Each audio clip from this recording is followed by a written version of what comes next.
Regardez ce mot de passe. Des lettres, des chiffres, des caractères spéciaux. Sur le papier, il coche toutes les cases. C'est exactement ce qu'on nous répète depuis des années. Et pourtant, ce mot de passe ne vous protège peut-être pas autant que vous le croyez. Dans cette vidéo, je vous explique pourquoi certains mots de passe peuvent être compromis très rapidement et surtout comment éviter ça simplement. Tout d'abord, on va parler du vrai problème des mots de passe. Quand on parle de sécurité, on pense immédiatement à la complexité. Des majuscules, des symboles, des chiffres, c'est devenu un réflexe. Mais dans la réalité, le problème principal est ailleurs. Le vrai problème, c'est la réutilisation des mots de passe. Quand un site se fait pirater, les attaquants récupèrent des milliers, parfois des millions de combinaisons, des adresses mail, des mots de passe, des numéros de téléphone. Ces données ne disparaissent pas, elles circulent, s'échangent, se revendent, souvent sur le dark web. Et elles peuvent ressurgir des mois ou des années plus tard. C'est là que vient le deuxième point, le credential stuffing. En fait, une fois que ces données sont récupérées, les cybercriminels ne s'arrêtent pas là. Ils vont prendre ces combinaisons email et mots de passe et ils vont les tester automatiquement sur d'autres services. Donc par exemple comme Gmail, les réseaux sociaux, Netflix ou encore votre banque. Et donc en fait, c'est cette technique, le credential stuffing, qui va être utilisée. L'idée, voilà, c'est vraiment d'utiliser des bots et d'aller tester des combinaisons pour essayer de se connecter à vos comptes. Et ça fonctionne particulièrement bien quand le même mot de passe est utilisé partout.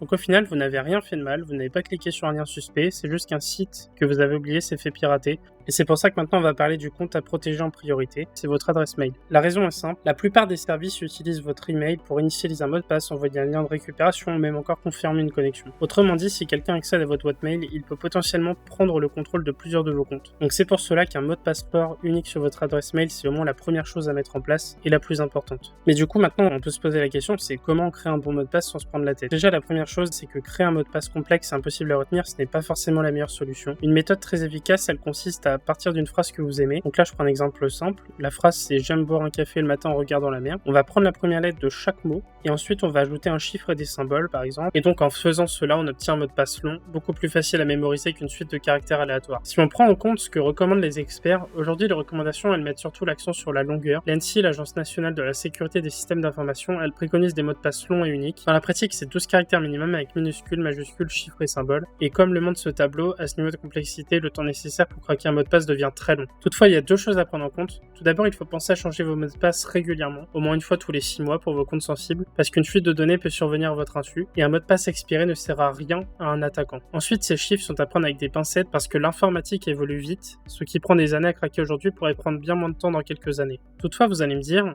comme on a vu qu'il fallait un mot de passe unique par compte, ça voudrait dire qu'il faudrait retenir des dizaines de mots de passe complexes par cœur, et c'est évidemment impossible. C'est là qu'entrent en jeu les gestionnaires de mots de passe. Vous en avez peut-être déjà croisé un sur votre téléphone, sur votre navigateur. C'est des fois ce qui vous propose des mots de passe aléatoires et vous propose aussi de les enregistrer. Ces outils vont permettre de générer des mots de passe très robustes et de les stocker de manière sécurisée. Et au final, il faudra retenir qu'un seul mot de passe pour pouvoir accéder à tous ces mots de passe. C'est vraiment très utile, à condition bien sûr de bien le sécuriser, et c'est pour ça que je ferai une vidéo complète prochainement sur ce sujet. Donc au final, si on doit résumer, pour avoir un bon mot de passe, il faut qu'il soit long, c'est-à-dire 12 caractères minimum avec des minuscules, des majuscules, des chiffres et des symboles. Il faut également qu'il soit unique, donc c'est-à-dire qu'il faut un compte par mot de passe de préférence. Et on peut également donc gérer tous ces mots de passe par un gestionnaire de mots de passe pour ne pas avoir à tout retenir. Et il faut surtout éviter d'utiliser le même mot de passe partout, parce qu'une seule fuite de données peut suffire à compromettre plusieurs comptes en même temps. Si vous voulez mieux comprendre les cyberattaques, les arnaques en ligne et comment protéger vos comptes, n'hésitez pas à vous abonner à la chaîne. Je vais publier d'autres vidéos prochainement pour comprendre simplement la cybersécurité.